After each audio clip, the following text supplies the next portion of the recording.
Hello, welcome to Married at First Sight, season 13, episode 14. So I know I'm probably a little behind.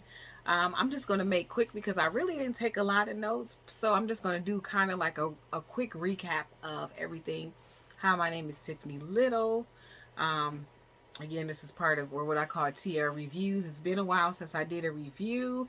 I've been sick the 1 week trying to recuperate. So there's a couple of weeks that I missed doing a few reviews. I promised myself that even though I may have missed those reviews, I'm still going to try and finish out the season. So I apologize for some of my other missing reviews, which I figure there's so many people that do them that um, my recap is okay if it's kind of missing unless somebody looks forward to hearing from me. So with episode 14, we're at the ranch. They are at the couples retreat like they do every year.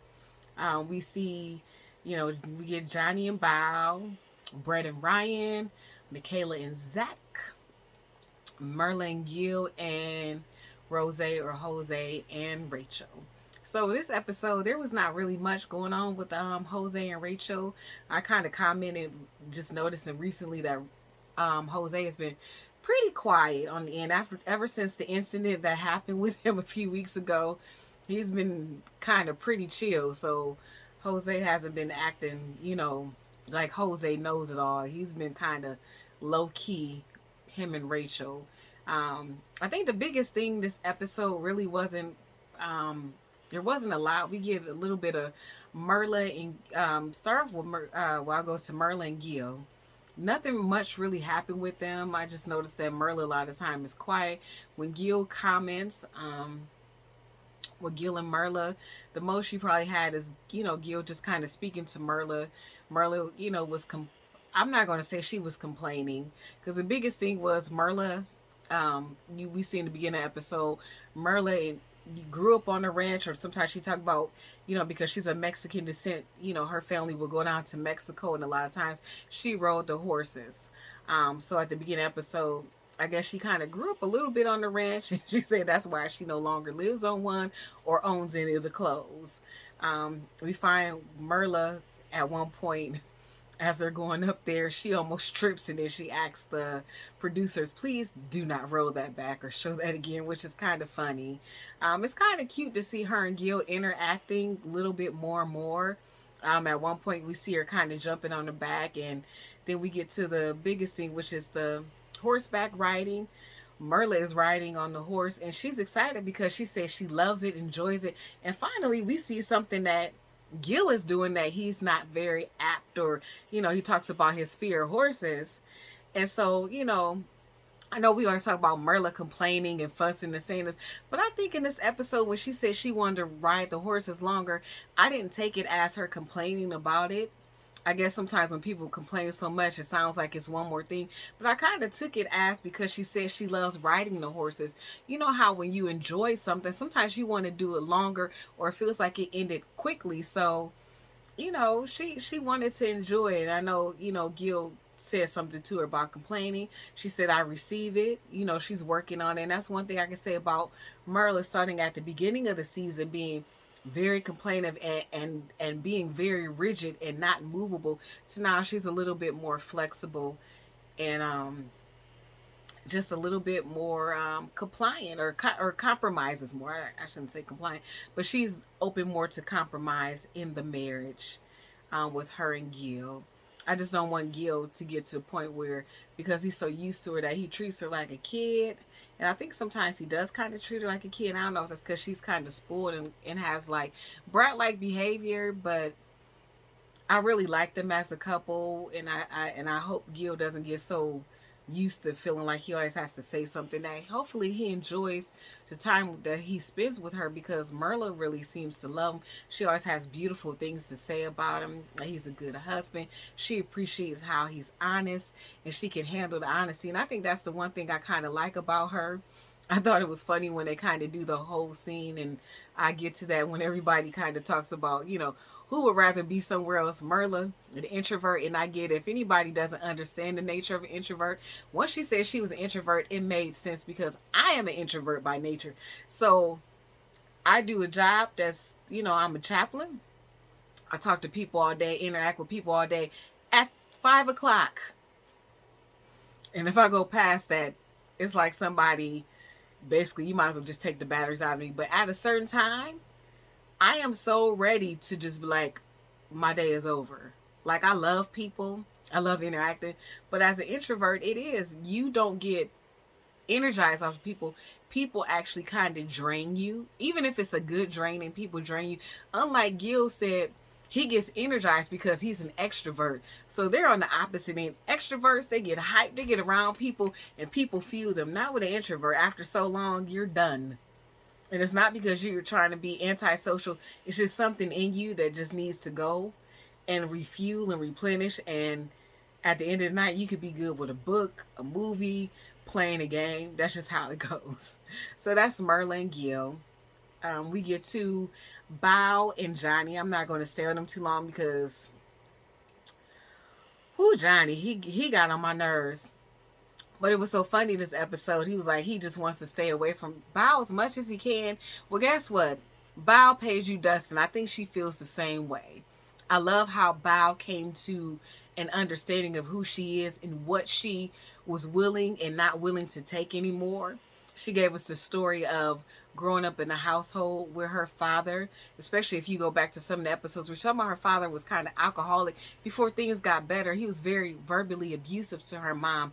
And she found herself in that same situation with Johnny. And she said when she was little, like many of us do, we see our parents in situations and, we make a vow and say, I'm not going to be like my mom. I'm not going to take that. I'm not going to put up with it. And sometimes before we realize it, we attach to someone who displays something of our father, whether it is good or bad. And you can find yourself in a situation where you don't even realize it, but you're taking on and you're allowing those things that you said you would never allow to happen to you, or someone to speak to you or talk to you or deal with you or treat you. And so I like how Bao said she wasn't going to allow Johnny to be abusive towards her no more because she made that vow and she was going back to it. I also kind of cracked up and thought about when Bao was out there, at one point it was her, Brett, Ryan, and Johnny. And they went ahead and they went out to like the shooting range, and Ryan was showing her, and it seemed kind of dangerous with Bao having a gun. But I was just laughing like, Johnny, you better not go out there because the way you've been acting, showing your complete total donkey behind, I just wouldn't be surprised if you be laid out on the ground. But I mean, I really doubt that Bao would shoot him, but it is just kind of funny to think like, you shouldn't be there. But like I said, Johnny thought, I'm going on this vacation, I'm gonna pay Bao dust. And it's so funny to see Bao saying, even though I still kind of want to sleep with Johnny, but when it came down to them, trading rooms, she didn't seem like she was broken up about having to share a room with Brett. Just like Brett wasn't broken up about not having to share a room with Ryan. So it's kind of seeing like the roles reverse now in some of these marriages and situations where, the men are dragging their feet or they're not doing what they need to do. And now the women are like, I'm checked out. I'm not giving this no more energy because of the way you treated me, regardless if you were verbally abusive or not verbally abusive by not saying anything and talking to me or saying what you were feeling, because that can be a bit of verbal abuse by you not saying, by you staying silent and not being honest with me, which takes me to Brett and Ryan. So we see this episode, Brett and Ryan, they're also driving out to the ranch. Brett is in the car. She's talking to Ryan about what his sister said to him about saying there's a possibility when he came back in town there's somebody else. And so, Ryan gets a little snippy and upset when Brett tries to talk to him. They get to the ranch. He's talking about, oh, well, I thought we were going to share a room. Well, one, dude, you were snippy. Two, you didn't want to sleep with me when we were at the apartment. Why now? And even though his explanation and all this is because of the advice Dr. Pepper gave him, he wanted to try and work harder on the relationship, which I think there's so many barriers to Ryan. And I know some people say, oh, you have to be attracted and this, that, and the other. But I'm just like, again, for Johnny, for Ryan, we all have a type and we all have this ideal of what we think marriage is going to be and who we're going to marry. But if that type and that person was really what you needed and really what you wanted, the question you need to ask yourself deeply, why is it not working? And it kind of makes me go back, and I'm gonna finish with Brett and Ryan, but it makes me think about when I used to watch Millionaire Matchmaker, and Patty would always try and set up these mixers with different types of women, and the men had this innate nature to go towards what they were used to or their type. But the type that they would go to was the type that never worked. So yes, I know men have to be physically attractive, and yes, men need to want to be, but you really need to ask yourself, is that type that you're physically attractive, is that what you're really attracted to? Or is that in sense what society tells you what you need to be attracted to? And that's a deeper question that we never think about. We're thinking, oh, men, they know what they like. But if for years something's put in your head, or you're told that you need to have, or if you're looking at life or a wife or a woman from the perspective of trophy, of course you're not going to know what quality is, because you're looking for a trophy. A lot of times there are some men too who probably marry women that maybe she wasn't going to exactly your type, but it was something about her personality, something that you found beautiful in her, and she was still beautiful, that you decided, you know, to be with her. Sometimes we can get caught up in type, and I'm not going to, stay there long, and it can deter what you really need. I know I have a type. I haven't always dated my type, and sometimes I find that the guys that are my type, sometimes they ain't the best, or what I think is my type. Sometimes they're pretty boys, or they're a little arrogant, or they just, it's whatever. So anyways, I'm not going to continue to digress, but you pretty much understand what I'm saying about your type, and is that really your type, and is it something more you think you want? Is it society telling you what you need? Because living in this society, we're given certain standards of beauty, certain things constantly presented before us that are beautiful. I am going to go, a lot of times, I notice a lot of times in a lot of things, it's always, the woman with the blonde hair or blue eyes, or just blonde, period. Petite is usually in the black community, sometimes it's lighter or something exotic. So sometimes you're told this is your type. Is it really your type, or is it what society is telling you? And then, as being a man, you're very competitive, so you're going to try and keep up what you think is going to make you look good. And sometimes the very thing you think is going to make you look good is not the thing that you need. But I'm not going to continue that conversation, because there's a whole nother rabbit hole I can dig and go under and deep in. So just getting back to Brett and Ryan. With Brett and Ryan, we see that he says he wants to try and work things out. And then, finally, when they're outside, she has a good talk with him, and she like bow when her bow and all the ladies are having a conversation about their relationship. Bow's, Brett said she's no longer gonna take what Ryan is doing and giving, and she, would allow herself to break, but she's no longer going to allow herself to break or be broken down to satisfy his needs. And so we see her gain that revelation. So when she talks to him outside, he's talking about, he said he wanted to try and do and be an adult and take the advice of Dr. Pepper, but it's kind of too late. And I'm not saying he can't try or work harder, but Brett is like, it didn't make no sense for us to be in the room and all these other things. And then he mentioned something about her, making a scene. And I'm not sure what he meant, but I'm like, do you think that's really a scene compared to your other boy over there who has somebody who really makes a scene? So I think Ryan has a lot to think about, and a lot to count his blessings for, because with Brett, you have it good. And it's so funny, when I think about Johnny, I think about Ryan. You guys really have it good with women. You really got like good women who work, who want to, I can't speak about, Brett's room, but I mean, you got women who seem to be caring, and you need to do better with that. And then we get to, so I cover a little bit, there was not much going on with Jose and Rachel. Pretty much, I mean, yeah, we didn't really get to see a lot of them. I covered Brett and Ryan, Merlin, Gil, Johnny and Bao talked about. And then last but least, I'll make it quick, Zach and Michaela. We see them kind of start out in the beginning. Zach, is talking to Michaela. She's going to meet him at the house. They're going to drive out for the retreat. They stop by and kind of have a conversation. about the goats or whatever. And he kind of calls her some kind of goat mom or something goofy. And then we get to them having a conversation. Now, the thing about Zach and Michaela is that even though Michaela, she really does need help in therapy, she really does. Zach needs help because, sometimes we always look at people who have an expressive form of anger, of emotional outbursts, but we never look at the quiet person who sometimes there's a quiet storm. There's a reason for that term, quiet storm, that's brewing inside. And I think with Zach, so let's go here. So outside of Michaela fussing, because she was fussing the week before because, they said if they both said no, Zach wanted to sleep with her. Wanted to still sleep together. I hear some people talk about, you still do it because you're still trying to maintain that intimacy. And sometimes in marriage, you might not feel like that day you want to be married to the person, which is cool. But in this experiment, I can get why Michaela didn't want to sleep with Zach.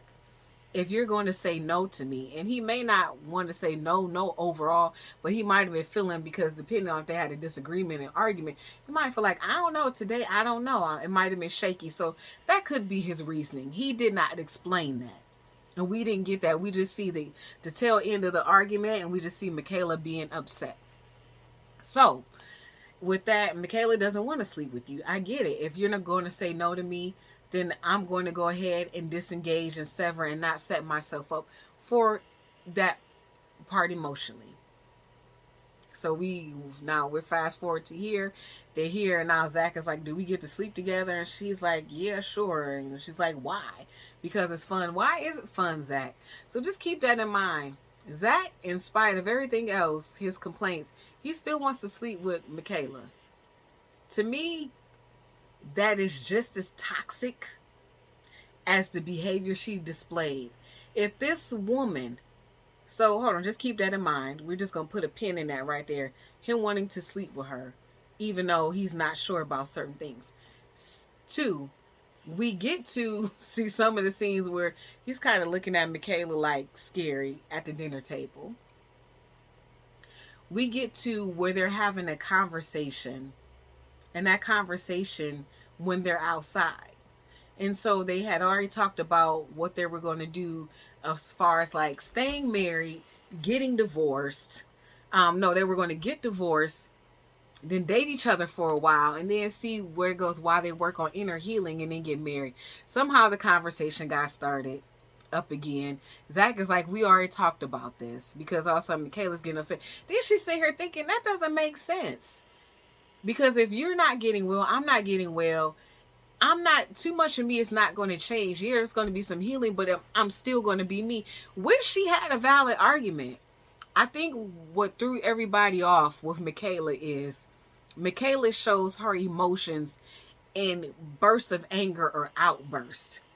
Where sometimes I didn't take offense to her when she was kind of swatting, because sometimes it's like that. Sometimes it's like, oh my goodness, I can't believe.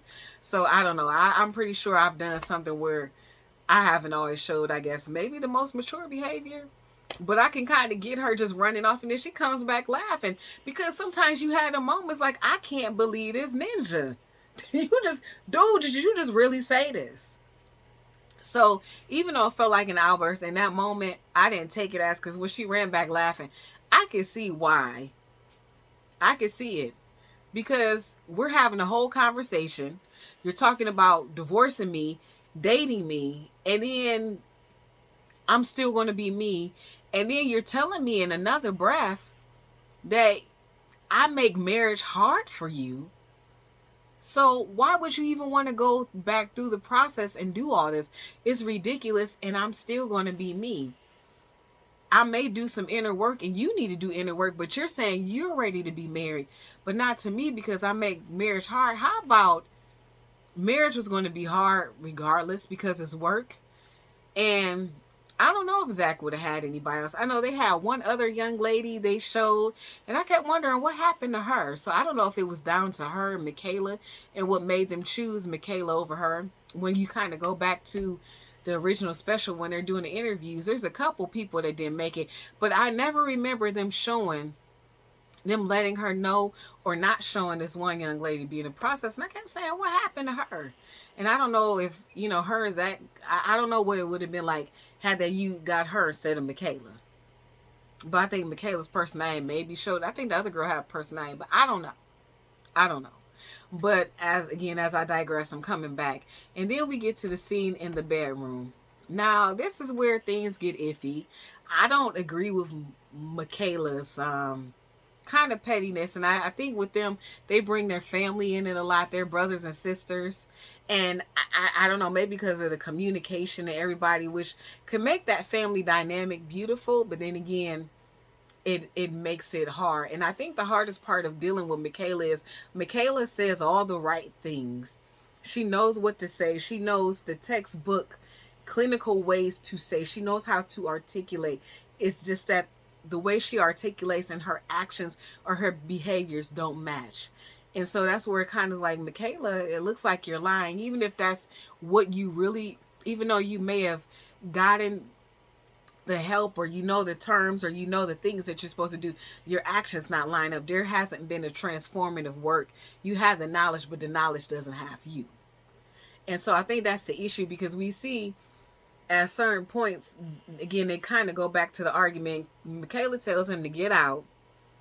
And then, he said, fine, I'll go home. And then he thinks about it. Well, I don't want to leave you, because that's not the gentleman to do. But out of her anger, she tells him to get out. And, she has this thing where she likes to cuss at him, which I know he doesn't appreciate. They cuss at each other, but I'm pretty sure still she's pretty rough with her tongue, the way she cusses him out. And then secondly, then she kind of backtracks and said, well, no, you don't leave. Thirdly, she calls her sister. So this whole blowout, excuse me, of her telling him to leave, stay, leave and stay. And then finally he's like, I'm just going to go. And he's happy to get away. And then she kind of chases him out, grabs his bag, pulls it back in the room. He decides not to go. And then finally she, kind of cusses at Ryan, get in the car with him, go. No, make him stop. Make him stop. And then Ryan finally gets frustrated and said, I can't make him stay. I can't. And we Bao and Ryan were trying to talk to him, and even Merla, who very rarely speaks up, and Cersei tried to convince him to stay. So did Gil.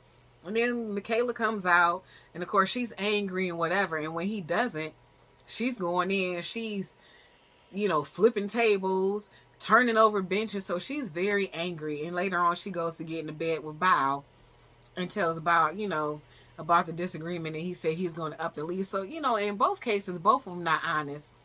When Zach talked to his brothers last week, he wasn't honest that him and Michaela had a discussion of if it was decision day, they both would say no, that's why she left. And she wasn't honest with Bao about, she told him to leave a few times and he left.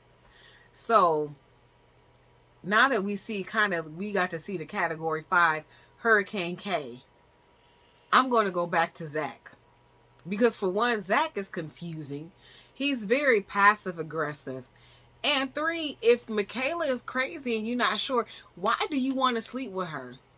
And I know it's this whole thing about sometimes men, one thing about men, and I sorry if I'm generalizing, but there's a lot of truth to it too, that they don't care if you're crazy, they sleep with you. But I just think that's very toxic. If we're going to talk about her toxicity, he was very toxic too. It's not just her. Yes, was she abusive? Yeah, did she go back crap crazy? Yes, she did. But he's also toxic in a way of, why are you going to sleep with somebody who you're not sure you want to be with, who you feel like can't get nothing right, but yet you steady still trying to sleep in the bed with her? What does that say about you, sir? You talk about you ready to be married. Yeah, and it's easy to kind of take advantage of having sex, but you're displaying toxic behavior. And I think that is very toxic. I don't care what nobody says.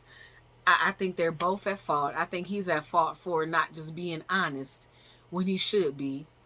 And I think, she's at fault for not learning to manage those abandonment issues and now running with it. When he knows I'm abandoned, okay. So if you know you struggle with those issues, what can you do for yourself? Because it's not just going to be Zach. If you get in a marriage and say you get this man who loves you through, but say one night something happens and he doesn't, you're going to display this same crazy toxic behavior unless you identify and pinpoint and learn how to bring your own emotions, up under submission. It's not up to Zach. Yes, Zach may do things from the past to trigger it, but it's up to you to bring those things under submission so that that reaction won't keep happening. So you won't continue to be Hurricane K and go crazy and go ballistic all over and tear up everything. I mean, we feel sorry for the poor Lysol Clorox wipes. I mean, both of you guys, just as much as you talk about you not leaving, you abandoned him and he abandoned you. Both of y'all crazy. You the outburst crazy, he the silent crazy. I don't care what nobody say. Y'all both crazy. And y'all act crazy. So, that's just me on that. Last part of the trip, before I get to kind of the ending, we get to where everybody kind of plays like a superlative game. And with the superlative game, I thought it was quite funny because we get kind of like who's the least likely to want to stay at a party. Of course, like I mentioned earlier, it was Merla, and she didn't deny it. She was like, "Yep," gave a thumbs up. Okay, that's me. And then we get to who's most likely to be an addict. Everybody picked Johnny, which I thought was funny, and Johnny probably like, "Dang, really?" And I think somebody said it's because of the way he sniffed, and they start cracking up. They had, I think, who's most likely to have babies first, and I think everybody picked Rachel and Jose, or Rose, as they like to call themselves. Who was most likely to kind of be, in a sense, kind of petty. And everybody kind of picked Michaela. And so Gillian's like, she's the type of person to take the batteries out of the smoke detector. You know, she's kind of vindictive. And then Michaela kind of running with it was like, yep. Basically, you know, if there was peanut butter, I take the bread.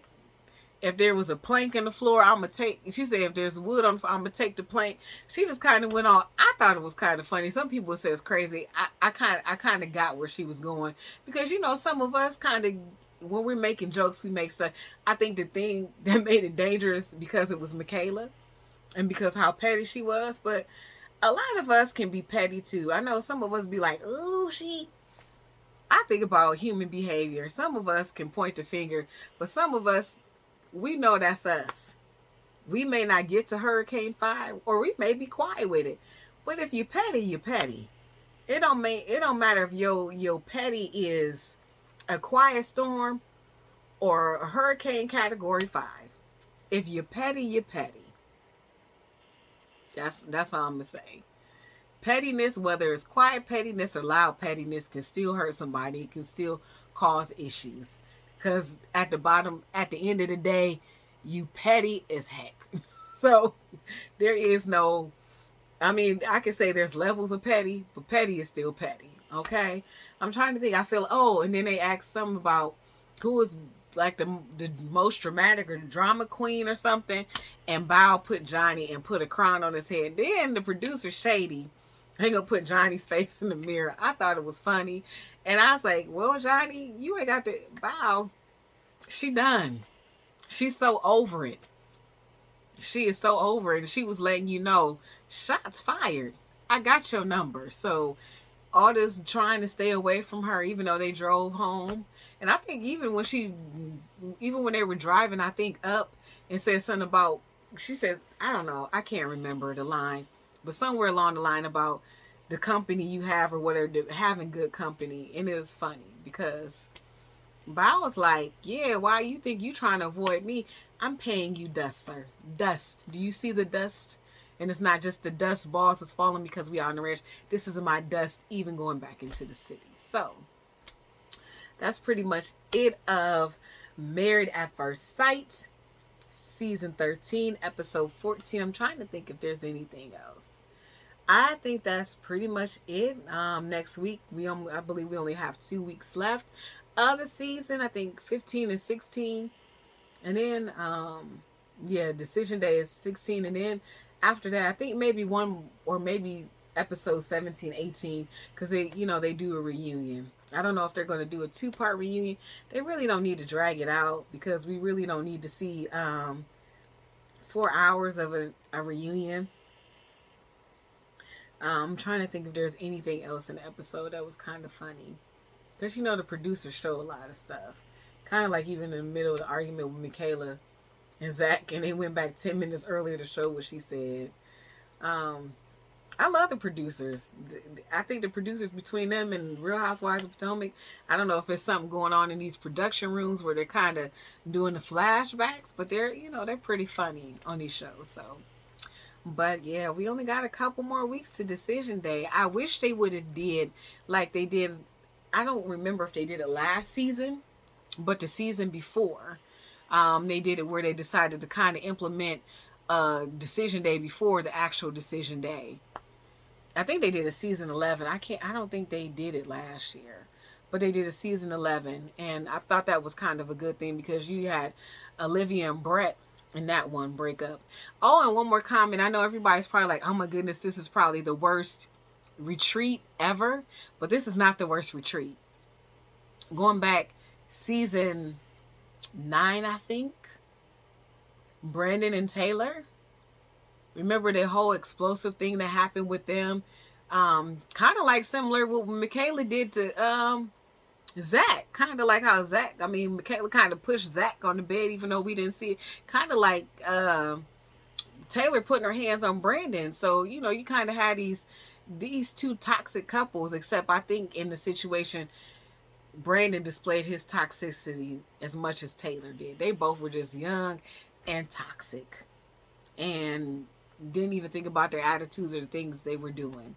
So, so this is not the worst couples retreat because, like I said, we had that one, and then we had Mika and Michael, and we had Brandon and them leaving. So, you know, unfortunately, I don't know what it is, and it's kind of bothersome. And I know I shouldn't put it in there, but it is kind of bothersome that the two toxic couples in the past that brought the toxicity to the retreats were the black couples, which is kind of sad. And they're both young, so I don't know. That might speak to, even though we like to believe at a certain age we have a certain level of maturity, we have to think about, at what age do we really cognitively get there in our minds to really reason and be able to function as adults. So, or the behaviors we display or the things that we think, like I said, it sounds good in our mind, but are we really living it out? So, but anyways, so like, share, subscribe. Again, this is TL Reviews with Married at First Sight, season 13, episode 14, which I can't remember the title, but I know it was I will say Back at the Ranch. Back at the Ranch. All right, thank you and have a good one. Bye.